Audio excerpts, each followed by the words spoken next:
I'll talk about lymphatic drainage of breast. Before that, I'll quickly talk about the basic anatomy and physiology of the lymphatic system. So this is our arterial side, this is our venous side, and this is our capillary side, right? So fluid leak usually happens at the level of capillaries. But most of the fluid that leaks at the level of capillaries gets reabsorbed back at the level of capillaries itself. But some of the fluid which was not reabsorbed back into the capillaries, they are left behind in a space called as interstitial space, and the fluid that is present in the space is called as interstitial fluid. So this interstitial fluid needs to find a way back to rejoin the circulation, right? So if this doesn't happen over a period of time, the fluid in the interstitial space is going to increase, right? And this increase in the interstitial fluid at the level of interstitial space is called as edema, right? Is called as edema. And we don't want edema to occur. So what is the way out? What is the way out for the fluid in the interstitial space, right? So we have a specialized group of capillaries called as lymphatic capillaries. So the fluid which is present in the interstitial space, they enter into the lymphatic capillaries. These small lymphatic capillaries, they drain into larger lymphatic vessels. And from the larger lymphatic vessels, they drain into larger lymphatic trunks. And from the larger lymphatic trunks, they drain into larger lymphatic ducts. And from the lymphatic ducts, they will rejoin the circulation. This is how edema is usually prevented by the lymphatic system, right? So what are lymph nodes then? What are lymph nodes? So these lymph nodes are small immune checkpoints. So this is a lymphatic vessel, and this is the lymph that is present in the lymphatic vessel, right? So the lymph is going to enter the lymph node, and this lymph node will act as an immune checkpoint. It is going to remove unwanted debris and unwanted bacteria, right? So it acts as a filter. So once it filters out all these debris and unwanted bacteria, the lymph is going to exit the lymph node and enter back into the lymphatic system, right? So let me now talk about lymphatic trunk and lymphatic duct. So the fluid in the interstitial space is called as interstitial fluid. This interstitial fluid, once it enters the lymphatic capillaries, it is called as lymph, right? From the small lymphatic capillaries, they're going to drain into larger lymphatic vessels, and then it is going to drain into lymphatic trunk, eventually to lymphatic duct. So I'll show you lymphatic trunk and lymphatic duct, and eventually they'll join the circulation back, right? I'll show you all these three steps here. We have 5 lymphatic trunks in our body.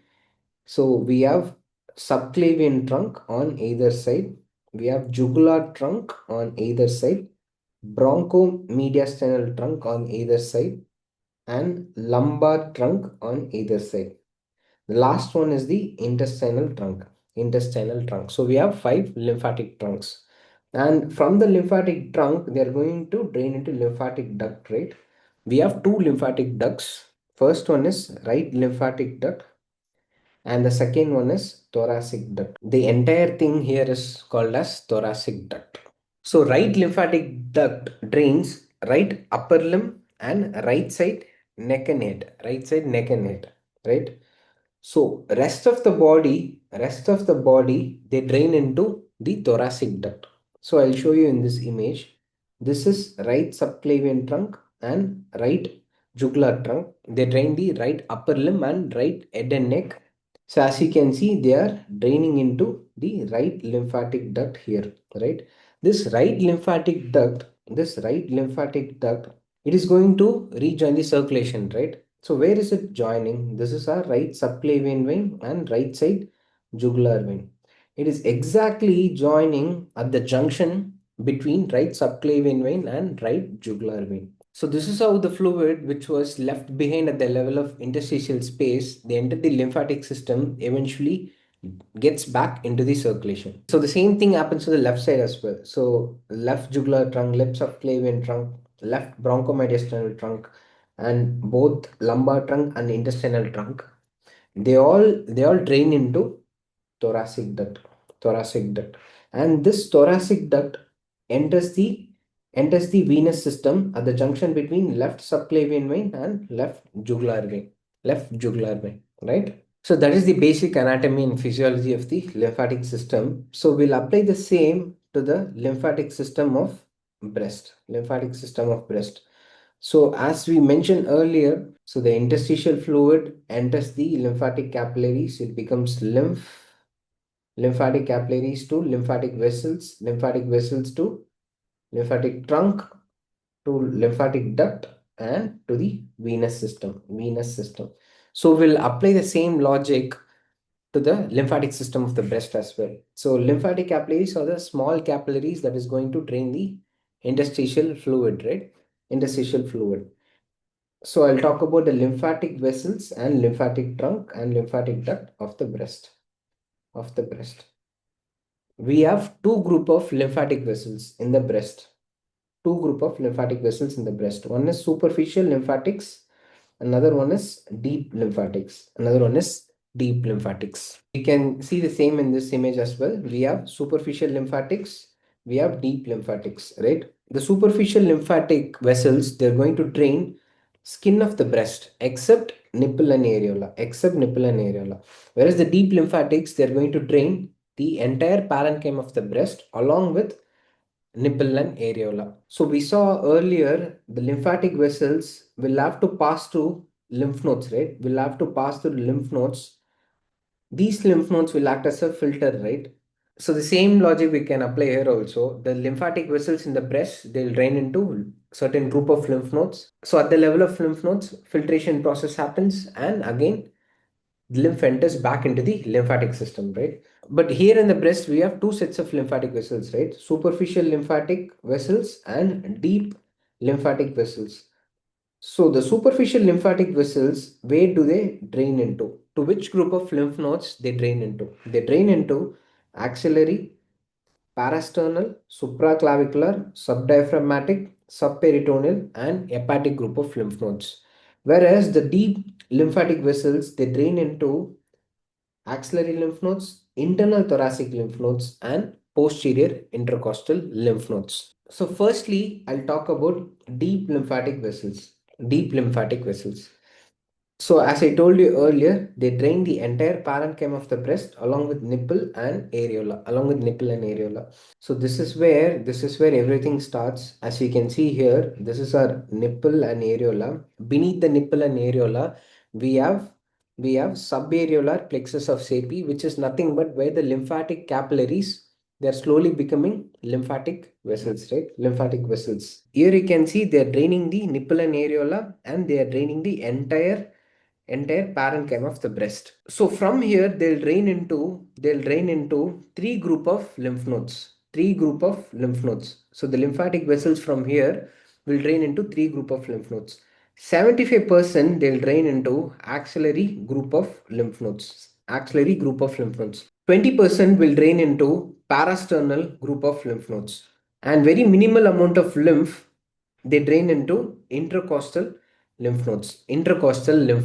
So let me now talk about the axillary group of lymph nodes first. Axillary group of lymph nodes, they consist of five group of lymph nodes: anterior, posterior, lateral, central, and apical. So now let me show you where these axillary group of lymph nodes present. So a little anatomy here. So this is our axillary artery, and this is our axillary vein, and this is our pectoralis minor muscle, and this large chest muscle is our pectoralis major, and this is the breast, and where we can see this is the right subclavian vein and internal jugular vein. This is on the right side, right? So now let me show you the axillary group of lymph nodes. So we had five group of lymph nodes, right? The first one is anterior. This anterior group of lymph nodes is present along the inferior border of the pectoralis major muscle. The second one is posterior group of lymph nodes. This posterior group of lymph nodes, they are present along the subscapular vessels. The third one is lateral group of lymph nodes. The lateral group of lymph nodes, they are present along the distal part of the axillary vein here. The fourth one is the central group of lymph nodes. They are embedded in the axillary fat along the base of the axilla. And the last one is the apical group of lymph nodes. So they are present along the axillary vein in between the clavicle and pectoralis minor muscle. These five group of lymph nodes constitutes the axillary group of lymph nodes. This is the location of the axillary group of lymph nodes. Anterior is present along the inferior border of pectoralis minor. Posterior is present along the subscapular artery and veins. Lateral is present along the distal part of axillary vein. Central group of lymph nodes are embedded in the axillary fat, the base of axilla. Apical group is present along the axillary vein between the clavicle and pectoralis minor muscle. So we saw 75% of the lymph from the deep lymphatic vessels, they drain into axillary group of lymph nodes. 20% of the lymph from the deep lymphatic vessels, they drain into parasternal group of lymph nodes. Now I'll show you parasternal group of lymph nodes. As you can see here, this group of lymph nodes that are present along the sternum, on either side of the sternum here, you can see these are the parasternal group of lymph nodes. 5% they drain into intercostal lymph nodes. Now I'll show you the location of the posterior intercostal lymph node. So this is the nipple and areola. 5% of the lymph from the breast drained by the deep lymphatic vessels, they drain into the posterior intercostal lymph nodes. So that is all about the deep lymphatics. Now let me talk about superficial lymphatics. The superficial lymphatics drains the skin of the breast, right? So here we can see this part of the skin of the breast is drained by supraclavicular lymph nodes. This part of the skin of the breast is drained by parasternal group of lymph nodes. This part of the skin of the breast, it is drained by axillary group of lymph nodes. This part of the skin of the breast is drained by the subdiaphragmatic group of lymph nodes. So we'll come back to this image. Now we understood the lymphatic vessels in the breast. They are of two groups, superficial and deep. Superficial, they drain skin of the breast, whereas the deep lymphatics drains the nipple, areola, parenchyma of the breast. And from the deep lymphatics, they drain into 75% they drain into axillary group of lymph nodes, 20% they drain into parasternal group of lymph nodes, and 5% they drain into posterior intercostal lymph node. And superficial lymphatics, depending on their location, they drain into supraclavicular group of lymph nodes, axillary group of lymph nodes, parasternal group of lymph nodes, and to subdiaphragmatic group of lymph nodes. So now let me talk about the lymphatic trunk part of the lymphatic drainage of the breast. So now let me show you the lymphatic trunk that is related to the breast, right? This is the right side subclavian lymphatic trunk. So this is the right side subclavian lymphatic trunk. I've not marked it here, but this is the right jugular lymphatic trunk. And somewhere here is our right side bronchomediastinal trunk. So right subclavian trunk, right jugular trunk, and right bronchomediastinal trunk. You can see all the three major lymphatic trunk they're draining into right lymphatic duct. They're draining into right lymphatic duct. And this right lymphatic duct eventually drains at the junction between right subclavian vein and right jugular vein. So now let me give you the overall outlook of the lymphatic drainage of the breast. We have deep lymphatics, right? So this is nipple areola. Beneath the nipple and areola, we have subareolar plexus of Sappey. And from there, deep lymphatics, 75% drains into axillary group of lymph nodes, 20% drains into parasternal group of lymph nodes, 5% drains into posterior intercostal group of lymph nodes. And then we add superficial lymphatics that drains the skin of the breast. This part of the skin of the breast, it is drained by supraclavicular group of lymph nodes. This part of the skin of the breast, it is drained by axillary group of lymph nodes.